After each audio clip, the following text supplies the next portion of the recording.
Two attacks took place inside the United States in New Orleans as well as Las Vegas.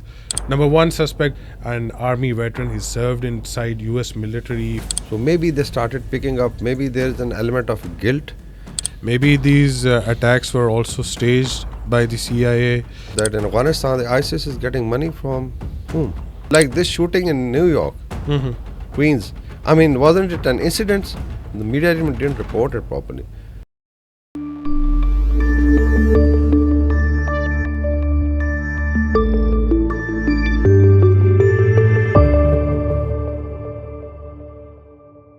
Greetings, everyone, and welcome back to the TFT Perspective. Viewers, two attacks took place inside the United States in New Orleans as well as Las Vegas on New Year's. A lot of people died, but a lot of information is also coming up, especially with the suspects being announced by the FBI, as well as how these attacks took place and what was the motive behind such attacks. Number one suspect was, in fact, Mr. Shamsuddin Jabbar. He is an army veteran. He served inside US military for quite some time. He was deployed inside Afghanistan since 2009 till 2015 and served as in one of their HR departments, in the recruitment departments as well. Other than that, a Green Beret US Army vet was also is being considered as a suspect of the Tesla truck attack in Las Vegas, close to the Trump Hotel. And there is a lot of speculation going on regarding these attacks. To discuss this issue, we have with us Mr. Vakar K. Kodvi. First, sir, this sudden strange phenomena that is being observed. Number one, both of them actually served in one of the major U.S. bases inside United States. Other than that, both from U.S. military, this seems to be a source of concern for United States radicalization or whatever reasons they're giving. I think if you look at US military, because so far the analysis is, I think, based on whatever has come in the open, through open source, what was reported in the media, how the FBI is taking this case, and then people are also linking it Trump's inauguration on 20th of January. I could say that our analysis would be, like trying to fish in a big ocean. But my, little take on this is that U.S. Has been involved in military operation across the world in the garb of war on terror. We have seen what they've done to MENA region, what they've done to West Asia, and they continue to do. And now Israel, or you say their proxies, are doing the same thing. That you stay in areas. If you look at 9/11, post 9/11, what happened? That they entered Middle East, especially Iraq. Then you had Afghanistan. Also involvement in Syria. They went and ransacked Libya. So if your military is involved in such deployments for a long time, I'm sure it's going to create some serious impact on the psychology of the military personnel. Now, if you look at the PTSD cases in the United States, post-traumatic stress disorder, and I'm talking of, I think, 4 years back report. Then it was 180,000. And maybe now with the more deployments in Iraq, it could have crossed actually more than 200,000. PTSD cases are basically those veterans who have stayed for long. And they've been, if you look at the deployments, frequency is that an average veteran, whether it's an officer or a sergeant major or a private, would have done about 6 to 7 deployments in active zone. In Afghanistan, they have been a part of this entire process. So maybe this is causing, and since they were deployed in, most of them deployed in the Muslim, let's say, countries. So maybe they started picking up, maybe there's an element of guilt that the establishment or US leadership has done to these countries, because ultimately, when the soldier is deployed on ground, you cannot bluff him on what is the cause. So if it was just to come and either occupy a hydrocarbon hub in the Middle East or deny to other countries. So in my opinion, this rise of trend, because there are now reports coming that there have been investigation by some of the universities that why, such like trends are, basically observed in veteran community. Then we have also seen veterans going on rampage or otherwise shooting people. But here it is linked to ISIS. And then I think we also need to connect dots. What some people have been saying that ISIS is Yeah, rising. especially what Sarah Adams mentioned in one of her interviews with with Sean Ryan. She mentioned that with American support, especially for the Taliban, as well as indirectly supporting ISIS projects inside Afghanistan, we might witness a huge scale terrorist attack inside the United States, either in New Year's or on Christmas. Yes, she was on the dot. And if you look at some of her predictions about Afghanistan, rise of ISIS in the north, she mentioned also that there was somebody, who was basically a dissident from Tajikistan of their special forces now heading ISIS in Afghanistan and is looking after ISKP. But she was also mentioning that now ISIS is going to come up with spectacular but sporadic attacks. It means that they not be at one place. So if you look at these two areas, New Orleans and Las Vegas, they are in two different states. Then we also had some shooting in New York, but probably that may be linked or that may not be linked. But that's being linked with some gangs. But you don't know what the agencies say in the United States. The bigger question is how come Sarah Adam had such precise tips about. She's also mentioning that something is going to happen in Africa also. And definitely, if she's talking of ISIS rise, that it means that, and then there are speculations ISIS was actually created by US agency or the Western agency. So are the chickens coming home to roost? That could be, I think, one of the reasons that why this thing of ISIS rising again at this time when Trump is going to take over. Whom does it Would this support? also impact Trump's oath-taking ceremony? Because there were social media rumors being circulated, especially by MAGA lead campaigners, that we need to ensure that the upcoming Trump administration is safe, is protected, and at least they are inaugurated before an emergency is announced inside the United States. Yeah, these are big speculation. Now, unfortunately, I was looking at the first response by even Donald Trump, the president-elect, that he again linked it, not realizing that what was the story inside. He said that I told you these are immigrants and these are terrorists coming, and now we found that they were all both born American. Both born And the American. dilemma is one is Muslim American and one is a Christian American. One is, let's say, maybe African American origin, we don't know, and the other is a white. So how do you now, let's say, justify any of the narratives? I think it's a huge challenge. Unfortunately, there was also, I think, Sugar Bowl or Super Bowl match final to be played in New Orleans, and the way their police chief, she's an old lady, said that other than these two streets where terrorism took place and we are looking, everybody else should enjoy. So I think there's also lack of apathy to loss of life. That just for one tournament or a huge event, you would just forget about almost I think 14 people died. 14 people who perished, and then there are so many injured. And there are also now reports coming that was not only that he was, basically crushing people under that truck, but also firing, and probably wanted to explode. Also, these both are, specialists. If you look at, I think, just look at their data or the units. Like as you mentioned, Matthew Leivelberger is from 10th Special Forces Group. He's And one of he- the Green Berets. one of the Green Berets. He was on leave from Germany. So it means he's an active duty guy. And then he wanted to use fireworks, gas tanks, camping fuel. And maybe it could have been more disastrous. And if you look the other guy, Mr.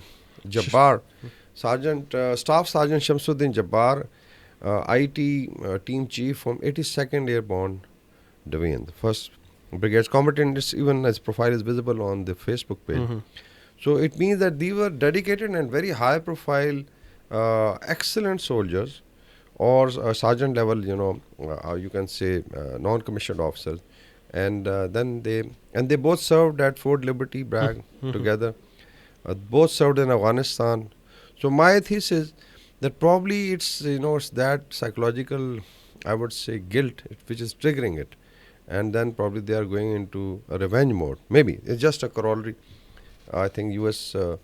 Investigating agencies could look into this aspect also. Is this also true that maybe these attacks were also staged by the CIA in order to keep Trump's and the American boots in Syria as well as in Middle East, create a bogey out of ISIS and ensure that Western interests are at least protected in these regions?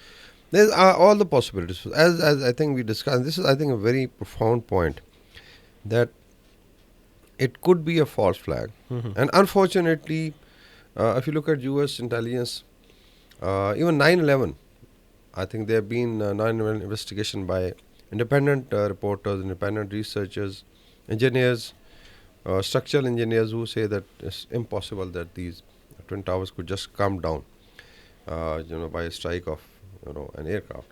So, so it means that if they could, in case those conspiracy theories are correct, kill like 3,000 Americans.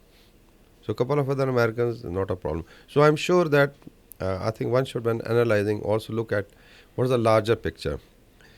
It is also reported, and I think Sarah Adam mentioned that in Afghanistan, the ISIS is getting money from whom? The Is Americans America again. or the CIA is funding it. And now you have these guys going and hitting U.S. continental United States. So you may be right that it may have some linkages with West Asia, and they would like to maintain. They would like to now again, play up the bogey of Islamophobia, Islam, let's say terrorist Islam or political Islam. Mhm. And then it also goes with the Trumpsters' mindset that and maybe it's part of that grand anti-immigration drive which is going to come, because now other than the Indians who are getting flagged now, there'll be other guys. But these are insiders. And the other attack, which was on Trump's hotel, was that some kind of a message? Because as per the suspect who basically died in that attack, according to his social media bio as well as according to his family members, he is actually very pro. He was pro Trump. And because it's very interesting that he hires a Tesla vehicle which is manufactured by Elon Musk. Elon Musk company, and then he passes through Trump Hotel. He went past through that an hour before the attack. I don't know what's the kind of security. I think we must discuss what are the agencies doing, because in Pakistan whenever it happens, they say the agencies are sleeping and then explode. So it means that one, they are connecting Elon Musk with Donald Trump, because symbolically it is happening. You may say that it's a coincidence, but was the let's say attacker trying to now develop a linkage, and so Elon Musk has to give a lot of answers.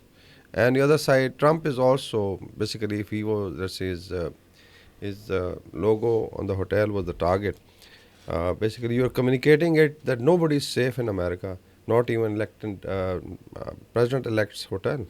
And interestingly, you mentioned that there are a lot of law enforcement inside United States. I just saw the presser arranged by the Federal Board of Intelligence. In that, there were so many different people involved. I thought that maybe they were all from FBI, but it came up there's from different agencies altogether. So what's the story behind that? I think I would like to communicate it to Pakistani and even Indian audience that whenever something happens big in Pakistan, especially because we are facing terrorism, since last 2 decades, there's always this big question: why are the agencies sleeping? Mhm.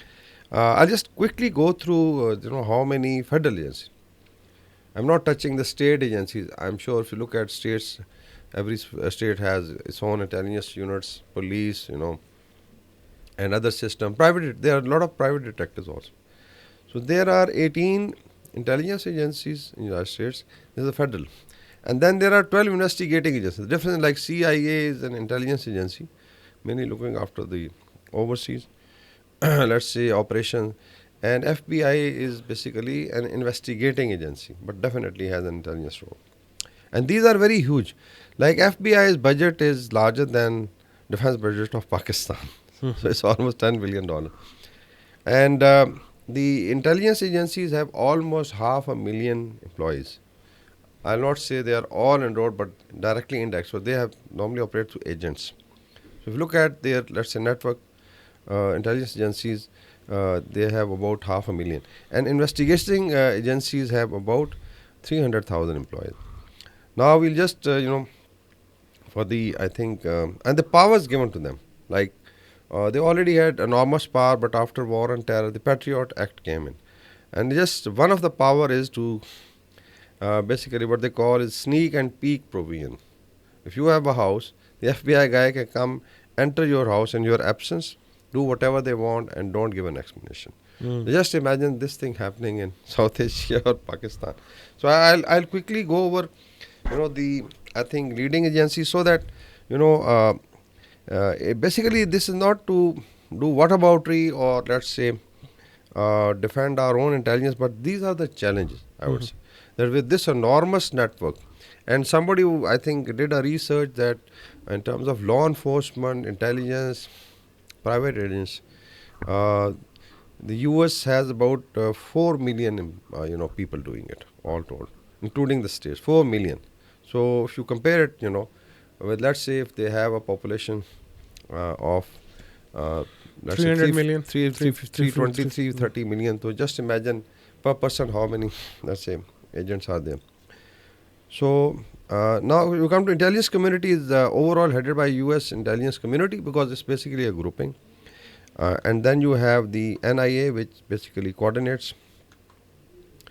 And I'll just go through Office of Naval Intelligence, Coast Guard Intelligence, Bureau of Intelligence and Research, CIA, National Air and Space Intelligence, National Security Agency, NSA, Central Security Service, National Reconnaissance Office, Defense Intelligence Agency, U.S. Army Intelligence, Office of Intelligence and Counterintelligence, Marine Corps, National Geospatial Intelligence, Office of Intelligence and Analysis, IB, Office of National Security, Office of Intelligence and Analysis, and National Space Intelligence. So these were basically, you can say, uh, intelligence. Now we come to investigating agencies. So you have Bureau of Alcohol, Tobacco, Firearm, Department of Veterans Affairs, Drug Enforcement. They are all investigating agencies. Environmental Protection Agency, Federal Bureau of Investigation is one of the larger one. Fish and Wildlife Services for law enforcement, Health and Human Service, Homeland Security Investigations. So they established. Internal Revenue Service basically looks after white collar crime. U.S. Marshal Service. It's very strange that other than their military, oldest and most versatile federal law enforcement, and they have, basically for apprehension of fugitives. So there's a special, Marshal Service. Postal Inspection Service. I don't know. U.S. Secret Service. So, and add the private agents. So it's a long list. Now with all this, and if you look at their budgets, if FBI has $10 billion, closer to 10, it's like 9.8. I'm sure CIA has double than that because they have overseas. And these are those budget figures which are basically available. That's publicly. And these agencies, do, secret programs. So I'm sure you cannot count. All told, I think overall intelligence and investigation network in US costs like $100 billion a year. That's my assessment. Now, and then if you look at their technology, surveillance system, eavesdropping. So despite that, even if you look at, let's say, mass shooting, there are boards, on the highways that today probably there was no mass shooting. So 365 days you have 365 mass shooting. So is it, I don't know. So are the agencies not doing their job? I don't know. But the thing is that nowadays crime has become so sophisticated, very difficult to prevent such attacks. Other than that, the Indians are facing a lot of hate, especially when it comes to from the MAGA campaign regarding the H-1B issue. But now, since the guns have shifted, and now the Muslims are being blamed for this attack, almost the entire Muslim population of the world, they are now coming back to their terms of bandwagoning. In fact, a lot of Indian channels actually gave the ethnicity of the said attacker. He's from Bangladesh or somewhere. I mean, with the name like Shamsuddin Jabbar, they came up with this strange theory that he's from Bangladesh. I think maybe they got a relief for 2-3 days, but I'm sure Trumpsters are going to come back to them, because that's a separate issue, immigration. And yes, when you say Shamsuddin Jabbar or Jabbar, so it becomes, The name very sounds something like Bangladeshi, but I think he had African American, maybe let's say from that community. I don't know, but definitely he's an American born. So, though I think US should not say this now that there's something to do with outside. It is their inside thing, and they have to sort it out. But India, I think, is quite confused, and but larger message for the immigrant community, or let's say the diaspora, even from Pakistan, because I find them lot of throwing a lot of flag on Pakistan's policy. That I think they need to now wake up to what is happening in the United States. Hmm. Becoming a very, very dangerous place to live. And the way like Elon Musk is now funding, let's say right wing Right wing parties. groups everywhere. So maybe it's all across Europe or the entire larger West is happening. So I would say that diaspora, especially some of our veterans should who are staying, this is good to stay there. But now their homeland is really under threat. Their community is under threat. So they should actually focus on how can they help, in mitigating these tendencies. And are they happy to live in a country where you do have daily mass shooting, where people just go on rampage, people under the trucks, and they go do mass. They do like this shooting in New York, Hmm. Queens. I mean, wasn't it an incident? The media even didn't report it properly, because you can go and shoot, a dozen guys, but since it is a That's gang mostly war, related to mental illness. A lot of mass shootings yes. reported. So it means that there is a psychological problem. So for the next generation, they need to concentrate on that. Yeah, this message regarding immigrants would be that doesn't matter how loyal you can be to United States or Europe. At the end of the day, they're not going to treat you as equals. That's it for today, folks. Please do leave a like and subscribe our channel. Thank you so much for watching us. Bye bye.